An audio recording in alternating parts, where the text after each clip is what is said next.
अस्सलामुअलैकुम, मैं हूं इरफान समूर। दोस्तों, इमरान खान साहब को अलकादिर ट्रस्ट केस में सजा सुना दी गई है। उनकी बेगम साहिबा को भी सजा सुना दी गई है। और इस हवाले से जो अब मैं खबर आपके साथ शेयर करने जा रहा हूं वो टोटली सियासी खबर है। और ये खबर पाकिस्तान तहरीके इंसाफ वालों के लिए तो खुशाइंद साबित हो सकती है, लेकिन हुकूमती जो लोग हैं यानी स्पेशली नून लीग के लोग, उनके लिए ये परेशान कुन खबर है।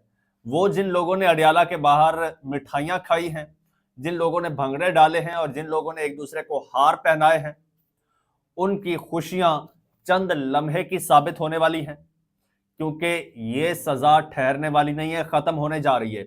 इसकी डिटेल आपको बताऊंगा और आप भी सुन के हैरान रह जाएंगे कि ये सजा सिर्फ चंद लम्हों के लिए सुनाई गई थी। डिटेल आपको बताऊंगा, लेकिन उससे पहले नए आने वाले दोस्तों से गुजारिश है कि ये चैनल आपका अपना है। अगर अभी तक इसको सब्सक्राइब नहीं किया तो सब्सक्राइब लाजमी कर लीजिए और बेल आइकन पर भी क्लिक कर दीजिए ताकि हर नई आने वाली वीडियो टाइमली आपको मौसूल हो जाए। दोस्तों, सूरत हाल ये है कि ये इमरान खान साहब को जो सजा सुनाई गई है, इसमें इतने ज्यादा लूप होल्स हैं, या तो जानबूझकर ये लूप होल्स छोड़े गए या फिर इनके हाथ कुछ नहीं लगा। मकसद जैसे तैसे करके इमरान खान को सजा देना था, या फिर इस केस को सजा के लिए सियासत के लिए, मुज़ाकरात के लिए, बार्गेनिंग के लिए इस्तेमाल करना था। और इसमें हकीकत में ये लोग नाकाम हुए हैं। ये जो मामला हुआ है, ये यकीन कीजिए आपको समझ बाद में लगेगी, इसमें इमरान खान साहब की जीत हुई है और नून लीग की हार हुई है।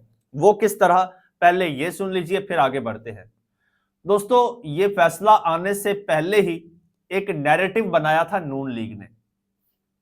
चूंकि पीटीआई के मुज़ाकरात चल रहे हैं और मुज़ाकरात दो जगह पे चल रहे हैं। एक जगह वो है जहां पर नून लीग बेबस है और दूसरी जगह वो है जहां पर नून लीग बेखबर है। तो नून लीग को पता था कि इमरान खान साहब जो है वो अब ज्यादा देर जेल में नहीं रहेंगे, इसलिए उन्होंने एक नैरेटिव बनाया। उन्होंने कहा कि अगर इमरान खान साहब जेल से बाहर आ जाते हैं तो समझो कि डील पक्की, ये डील के नतीजे में आ रहे हैं। क्योंकि नून लीग को पता था कि इमरान खान साहब जेल से बाहर आ रहे हैं और इस फैसले से घबराना नहीं, वो इसके बावजूद वो जेल से बाहर आ रहे हैं, ये आपसे मैं कह रहा हूं। तो नून लीग को यह था कि इमरान खान साहब तो बाहर आ रहे हैं, तो क्यों ना हम इस पे नैरेटिव बनाएं। उन्होंने नैरेटिव बनाया कि जी देखें, इमरान खान साहब डील के नतीजे में बाहर आएंगे, अगर आएंगे तो अगर इमरान आज सजा माफ हो जाती तो नून लीग ने एक नैरेटिव बनाना था। चूंकि मुज़ाकरात हो रहे हैं तो मुज़ाकरात के नतीजे में इमरान खान साहब को रिलीफ दिया गया है। पहले 2-3 बार जज ने सजा जो है वो डिले की है, फैसला डिले किया, महफूज फैसला नहीं सुनाया। तो आज जो सुना रहा है ये जज फैसला, तो और सजा माफ कर रहा है, तो इसका मतलब है कि ये पहले से ये सारी डील थी और डील के तहत सजा माफ हुई और इमरान खान साहब बाहर आ रहे हैं। लेकिन हुकूमत का ये नैरेटिव आज बढ़ गया है, उनको समझ ही नहीं लगी कि उनके साथ हुआ क्या है।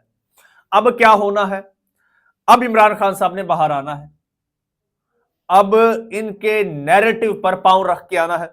वो किस तरह से, पाकिस्तान तहरीके इंसाफ ने ऐलान कर दिया है इस केस को चैलेंज करने का।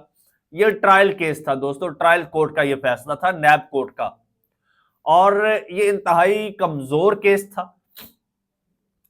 यानी इस हुकूमत और हुकूमत के जो करता धरता हैं, उनका बज़ाहिर यह सबसे बड़ा हथियार इमरान खान साहब के खिलाफ अलकादिर वाला मामला था। और ये पिछले तकरीबन कोई 2-2.5 साल से, जब से इमरान खान साहब को इक़्तिदार से निकाला गया है, तब से इस पर वर्क हो रहा था कि इसमें से कुछ निकाला जाए। बाकी जितने भी बड़े बड़े केसेस थे वो आपने देखा किस तरह से उड़े हैं। सबसे ज्यादा जो खतरनाक केस था ना, जिसमें पीटीआई के हलकों को भी डाउट था, इमरान खान साहब को खुद डाउट था कि कहीं मैं फंस ना जाऊं, वो था साइफर का केस। लेकिन साइफर अगर खुलता तो उसमें असल मुजरिम कोई और था, वो फंसता तो बड़ी बदनामी होती, और वो फंसता बहुत बुरी तरह। बड़ा संगीन गद्दारी का मुकदमा उस पर बनता, तो वक्ती तौर पर अपने ऊपर से वो जो है ना मलबा हटाने के लिए वक्ती तौर पर इमरान खान साहब को सजा दे के निकाल दिया गया, आगे हाई कोर्ट में माफ हो गई। फिर इद्दत में निकाह, उसमें भी ऐसा हुआ, इमरान खान सुरखरू हुआ। उससे पहले एक तोशाखाना का केस था, उसमें भी इमरान खान साहब सुरखरू हुए। तो 3 केसेस में मजमूई तौर पर 31 साल की सजा जो है वो रद्दी की टोकरी में चली गई है।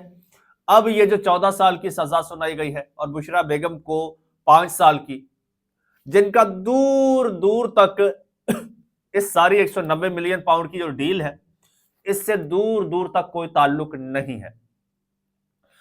उनका सिर्फ लिंक इतना बनता है, सिर्फ सोचिएगा, सिर्फ लिंक इतना बनता है कि वो जो अल कादिर ट्रस्ट यूनिवर्सिटी है, बुशरा बेगम उसकी ट्रस्टी है, बस।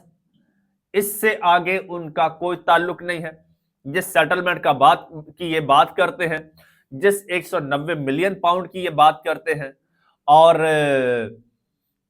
जिस वो सुप्रीम कोर्ट के खाते की बात करते हैं कि वहां पर पैसा आया या डील हुई या फिर काबीना में इमरान खान ने वो लिफाफा दिखाया, उससे बुशरा बेगम का तो एटलीस्ट दूर दूर तक कोई ताल्लुक नहीं है। हाँ, अलबत्ता अगर अल कादिर ट्रस्ट का ये केस बनाते या वो रंग देते तो फिर इन्वॉल्व कर सकते थे, लेकिन इसमें नहीं होता। बहरहाल मकसद कुछ और था जो इमरान खान साहब ने बताया कि इनका मकसद सिर्फ और सिर्फ मुझे प्रेशराइज करना है मेरी बेगम के जरिए, क्योंकि वो जानते हैं कि इमरान खान साहब जो है वो अपनी फैमिली के लिए, स्पेशली अपनी बेगम के लिए कंसर्न है बहुत ज्यादा, और यहां पर आकर शायद इमरान खान साहब कमजोर पड़ जाएं। लेकिन नहीं, इमरान खान साहब जितने बहादुर दलेर हैं, उनकी बेगम उनसे कहीं ज्यादा बहादुर साबित हुई है। और जिस तरह से वो अपना सामान पैक करके लेके खुद चल के अडयाला जेल पहुंच गई, हालांकि वो चाहती तो ये सजा घर बैठकर भी सुन सकती थी, तो उनकी गिरफ्तारी में मजीद 1-2 रोज लग सकते थे, यानी वो 1-2 रोज अपने घर पे गुजार सकती थी। लेकिन उन्होंने कहा नहीं, झूठे को घर तक छोड़ के आओ। वो खुद चल के अडयाला जेल चली गई। अब मामला ये है, ये सारी बात बताने का मकसद ये है कि इस केस की जो बुनियाद है वो इंतहाई कमजोर है। मैंने कई वकला से बात की है, मेरी पूरी फैमिली वकला में से कह लीजिए कि मेरी पूरी फैमिली में वकला है, आधी से ज्यादा फैमिली मेरी वकील है, उनसे मेरी डिस्कशन हुई है, बल्कि डिस्कशंस हो रही हैं एक लंबे अरसे से, और बड़े कानूनी माहिरीन से मेरी बात होती रहती है, मेरे बहुत सारे लॉयर दोस्त हैं उनसे बात होती रहती है, और वो एंड में वो कहते हैं कि भाई ये पानी में मधानी है, इसको जितना मर्जी आप घुमाते जाओ, इसमें से हुकूमत को मक्खन नहीं मिलना। बस वक्ती तौर पे थोड़ी सी इनको वक्ती खुशी मिल सकती है। जैसे ये मामला हाई कोर्ट में जाएगा तो ये उड़ जाएगा, वहां पर ये ठहर नहीं सकता, क्योंकि इसमें कुछ है ही नहीं। एक झूठ पर दीवार खड़ी की गई है, बल्कि उस दीवार के ऊपर महल खड़ा किया गया है 14 साल की सजा का। अगर 31 साल की सजा नहीं ठहर सकी तो ये 14 साल की सजा कहां ठहरेगी।